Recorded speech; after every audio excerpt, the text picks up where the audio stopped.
What is going on, ladies and gentlemen? I hope you are having a fantastic day. Today, we are going to be showing you exactly what it's like to drive the brand new 2019 Audi RS5 Sportback. Special thanks to Rusnack Westlake Audi for making this video possible. I've got a link in the description below where you can find out more about this car and visit their website. So, the all-new RS5 Sportback, the first time we've ever received the RS5 in four-door trim in the United States, and it is absolutely stunning. So let's go over some of the performance figures, then we're gonna hop in, drive it, and show you exactly what it feels like to get behind the wheel of the new RS5. So to release the hood, like all cars, pull that. One thing to note is the hood is actually quite heavy on the RS5. It takes a decent amount of strength to lift it up. Now, because we have the Dynamic Plus package, that gives us this beautiful carbon fiber piece on the engine bay. Now, Audi's actually done a very good job at making this look like an appealing engine bay, despite the fact that it only has a 6-cylinder. So this is powered by a 2.9 liter twin turbocharged 6-cylinder, making 444 horsepower and 443 pound-feet of torque. For those of you who saw my previous video on the last generation of RS5, you'll note that it used to be a big, naturally aspirated 4.2 liter V8. Sounded great, excellent throttle response, terrible on fuel economy, and it was down by 126 pound-feet of torque compared to this new engine. It's also something about 70 pounds heavier than the new engine as well, and because Audi likes to place the engine in front of the front axle, that meant there was an awful lot of weight in the front, adding to more understeer.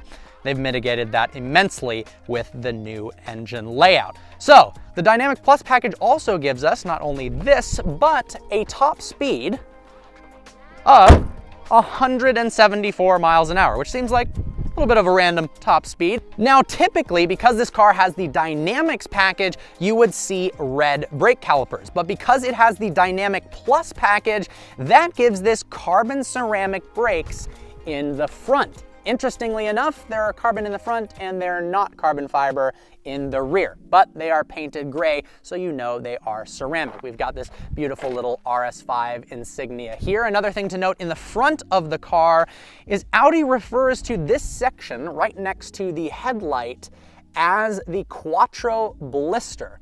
I've never heard of blister being used in a positive term, but apparently it harks back to the original Audi Quattro. We've also got something quite similar at the rear of the car. Now, because we have the Black Optics carbon package, we have these beautiful carbon fiber mirrors. There's carbon fiber trim in the front, as well as the rear deck lid and the lower part of the diffuser as well. And because of the Dynamics package, we have the beautiful RS Sports exhaust, as well as the RS suspension with dynamic ride control. Now, hopping in, you will notice the gorgeous hexagonally stitched seats. The standard seats are 12-way adjustable. They're leather and Alcantara. These are upgraded for $1,500. They are Napa leather that feels great to the touch. You'll also notice right here is a button for massage. That's right, the seats come standard with massaging functionality. We've got carbon fiber, Alcantara everywhere, and honestly, the fit and finish of all of the materials inside of the RS5 feel fantastic. All right, we are now inside the RS5. Interestingly, there's a little slot here to put the key if you so desire. In order to start the RS5 up, there is a stop-start button right there.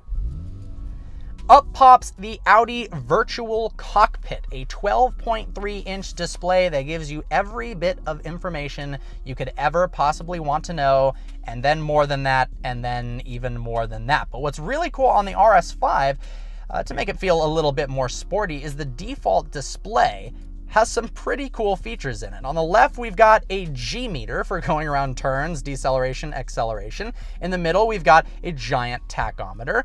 And then to the right, we've got our power and torque gauge. And then below that, we've got boost pressure. So check this out. Step on the gas.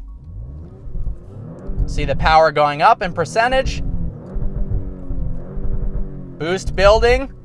You also notice the car sounds fantastic. Despite having a V6, they did an excellent job of making the RS5 sound good, which was a scary thing considering the previous generation was that naturally aspirated V8 that sounded absolutely beautiful. Some other cool things in the interior, navigation has a pretty cool setting. So we'll go ahead and click this menu button, go to navigation, and you can actually enter in directions using drawing. So instead of having to scroll one by one, A, B, C, you can actually go down here and draw letters. See up there, there's a P. See if we can draw an A. A, nice. How about an R? It actually works pretty well, so you can type that in relatively fast. Now, some more controls here. We've got this beautiful leather-wrapped steering wheel that feels great in your hands. You can control the view of the virtual cockpit by clicking this view button here, or scroll through various menu items using these toggles here. Volume control, as well as push to talk and hang up phone calls and change the channel of the radio. We also have these paddles that feel decent to press, although they're a little bit more flimsy than I would like. Climate control vents here, but below that is the most important section of the car. Here we have drive select, so we can select different driving modes, from comfort, where it's the most comfortable, to automatic, to dynamic, to individual. Notice we have the RS Sports exhaust. When I put it into dynamic mode, the baffles open and all of a sudden the car is louder. I'll talk more about the driving characteristics when we're actually out on the road. Climate control, really easy to use. Got a series of little soft touch pads here. Cannot figure out what this button does to save the life of me, but we do have heated seats next to it. Additional storage compartment here, as well as a hidden storage compartment right here, potentially to put your license and registration and proof of insurance in case you get pulled over because the car is quite fast. All right, let's take it out on the road. Let's shift the car into drive, pull back one more time to put it into sport mode, and we are off. Audi claims the 0 to 60 time for the RS5 is 3.7 seconds. So we're in sport, dynamic mode, turn traction control off, floor the brake, floor the gas, and off we go. Wow. The RS5 is really quick. Let's talk about the transmission response. Because this car does have a conventional automatic, my first concern would be, does it have the responsiveness of a double clutch gearbox? So we're in manual now, we're in dynamic mode, so this should give us the best combination of throttle response, chassis engagement, as well as shift times. A tiny bit of lag on a downshift. Let's maybe be harder on the brakes.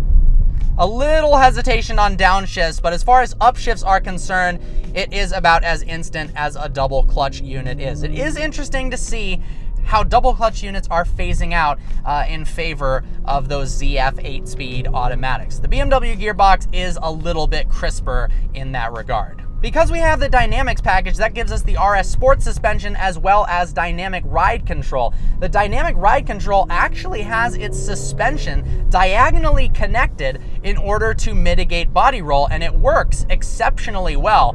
The RS5 corners unbelievably flat through the corner, and it doesn't have this tendency to understeer like the previous car did. Let's try out the brakes. Those carbon brakes work exceptionally well to slow the 4,100-pound car down. Now, for those of you who are curious how the RS5 Sport Pack might compare to the Coupe, it only weighs 79 pounds more than the Coupe, which means performance-wise, it's essentially negligible in terms of the downsides. And what you gain is usable rear seats, and you also gain a heck of a lot of storage space in the back. I actually am liking this transmission. The paddles, they could be a little bit bigger, and those downshifts could be a little faster, but for most people, man, this will do the trick. Acceleration is unbelievably quick. You know, in today's day and age, 444 horsepower, sadly, doesn't even sound like that much, but when it comes together in a chassis and power plant like this, It works. It is quick enough, that is for sure. And it sounds good too. The burbles and cracks aren't overbearing like some cars. You know, the F-Type and an M4 with a burble tune takes it one step too far, where every time you let off the gas, every single time, it pops and cracks in almost an annoying fashion. But this, it does it a tasteful amount of times, and you kind of beg to hear it again. It's freaking awesome. It feels like a more mature, grown-up version of a BMW M3. And of course, a huge difference between this car and the M3 and the C63 is the fact that we have all-wheel drive. Neither of those cars do. Now, the next generation of BMW M's, as well as the bigger bodied E-classes and S-classes do have 4MATIC, but the C63 doesn't. So it gives you a huge added practicality benefit that you could take this vehicle to the snow, have a bunch of fun with it in inclement weather or the rain, and not have to worry whatsoever. Visibility is great over the front windshield. Around the sides and the back, visibility is fantastic as well. We've got this sunroof here in case you wanted to open that up, although I've put it down just because of glare reasons. Now, we've got some safety technology as well. This car has lane keep assist. You'll notice there's a little light here in the actual mirror housing that is a blind spot monitoring indicator. So if somebody comes up in my blind spot, my turn signal's on, the car thinks I'm about to turn into somebody, it will flash at me so that I don't do that. Fun to see the little G meter move, especially the power and torque curve. Got some water here, so appreciating that all-wheel drive. Now, the all-wheel drive system is variable, can send up to 70% of the power to the rear, so we're not stuck at 50-50. We also have an active torque vectoring rear differential that can split the power and help the car around the corners. Feels unbelievably planted though.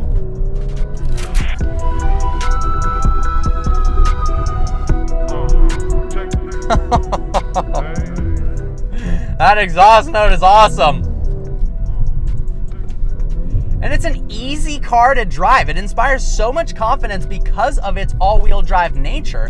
You don't feel like all of a sudden the tail is going to get happy and you're going to spin out. But at the same time, they've done such a good job at mitigating the appearance of understeer. It doesn't feel like if you come into the corner too hot, you're going to push. Obviously, eventually it will tend to understeer, but it's safe. It feels safe and confident. Let's go through the various driving modes, shall we? Drive select button up here in the center console, although I do wish it was located in a little bit easier of a position. It's kind of hard to reach, especially if you're driving spiritedly and all of a sudden you want to switch it into dynamic mode. But let's go ahead and put it into comfort. Because we have that RS suspension, it's going to relax the suspension in this case, relax the steering and everything, the powertrain, and make it an easier driving experience. Honestly, it feels no different than you're driving something like an Audi A4. A little bit heavier steering, but very isolated inside. Don't hear too much road noise. Really, the only noises you hear,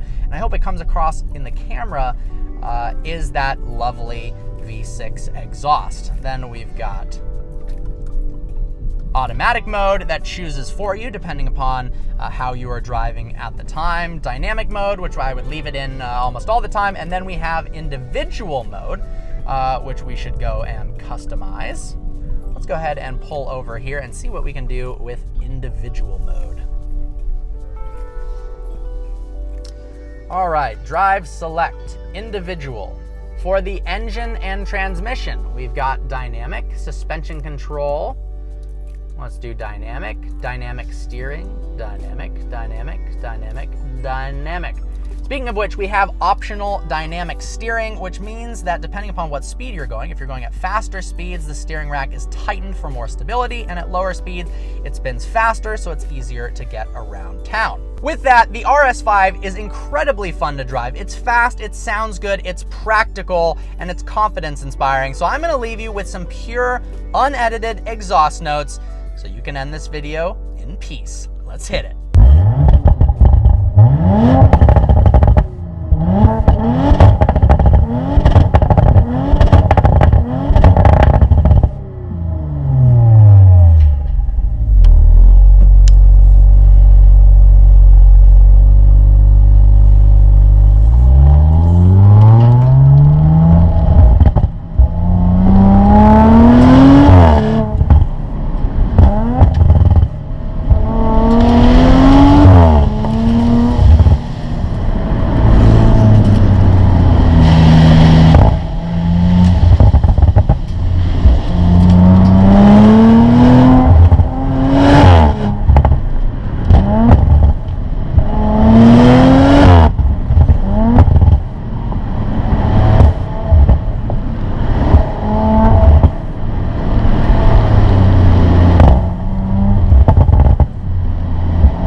I said I wasn't going to talk again, but look how cool the active tachometer is when you accelerate towards red line. It goes green, then yellow, then red. That is absolutely awesome.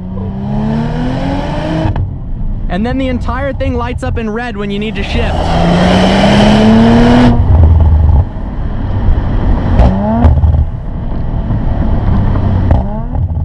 All right, guys, I look forward to seeing you next video.